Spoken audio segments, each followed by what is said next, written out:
మిత్రులందరికీ శుభోదయం. నేను మీ హరి. మరి డిఎస్సిలో సెలెక్ట్ అవుతున్నటువంటి అభ్యర్థులందరికీ కూడా ఆగస్టులో పోస్టింగ్లు అయితే ఉంటాయండి. మరి ఎందుకు ఇంత ఖచ్చితంగా చెప్తున్నాము అన్నది ఈ వీడియోలో చూడండి, క్లియర్గా తెలిసిపోతుంది. ముందుగా ఈ వీడియోని అయితే లైక్ చేయండి. 67,000 మంది ఉపాధ్యాయుల బదిలీ అయితే జరుగుతుంది. ఇప్పుడు ట్రాన్స్ఫర్స్ గురించి మనకెందుకు సార్ అంటారేమో, ఇక్కడే వచ్చింది. సో 4,000 మందికి పైగా పదోన్నతులు అయితే వచ్చింది. మెగా డిఎస్సి టీచర్లు వచ్చేదాకా, ఈ డిఎస్సిలో టీచర్లు వచ్చేదాకా కొందరు పాత స్థానాల్లోనే కొనసాగుతున్నారండి. మరి ఈ బదిలీల ప్రక్రియ అయితే ముగిసింది. పూర్తిగా చూసేద్దామండి. ఇక్కడ సోది లేకుండా డైరెక్ట్గా వెళ్ళిపోదామండి. ఇక్కడ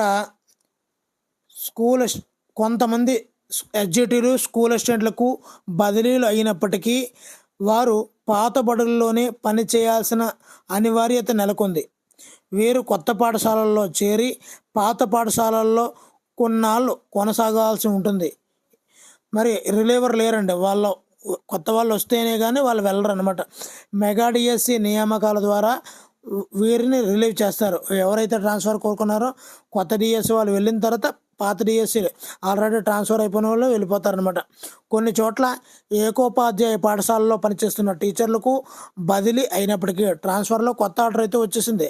అయినప్పటికీ అక్కడికి కొత్త వారు రాని పక్షంలో పాతవారే కొనసాగాలని పాఠశాల విద్యాశాఖ సూచించింది.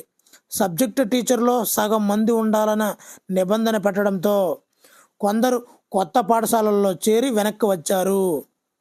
మరి డిఎస్సి నియామకాల తర్వాత వీరందరూ ఆగస్టులో రిలీవ్ అయ్యి డిఎస్సి నియామకాల తర్వాత వీరందరూ ఆగస్టులో రిలీవ్ అయ్యే అవకాశం ఉంది. ఇక్కడ మనకు క్లియర్గా అర్థమవుతుంది. మరి వీరందరూ ఆగస్టులో రిలీజ్ అవుతున్నారు అంటే అర్థం ఇక్కడ డిఎస్సి రిక్రూట్మెంట్ అనేది ఆగస్టులో జరుగుతుంది అనేది మనకి సుస్పష్టంగా అర్థమవుతుందండి. అరే అదండి మ్యాటరు. అందుగురించని మీరు రాసేటప్పుడు మనసు ప్రశాంతంగా రాయండి.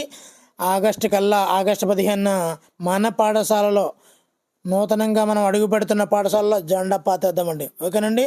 మరి ఆ శుభవార్త వినడానికి నేను రెడీ. మరి మీకు వస్తే తప్పనిసరిగా అయితే కామెంట్ చేయండి. ఓకేనండి. Thank you for watching. Me Hari signing out.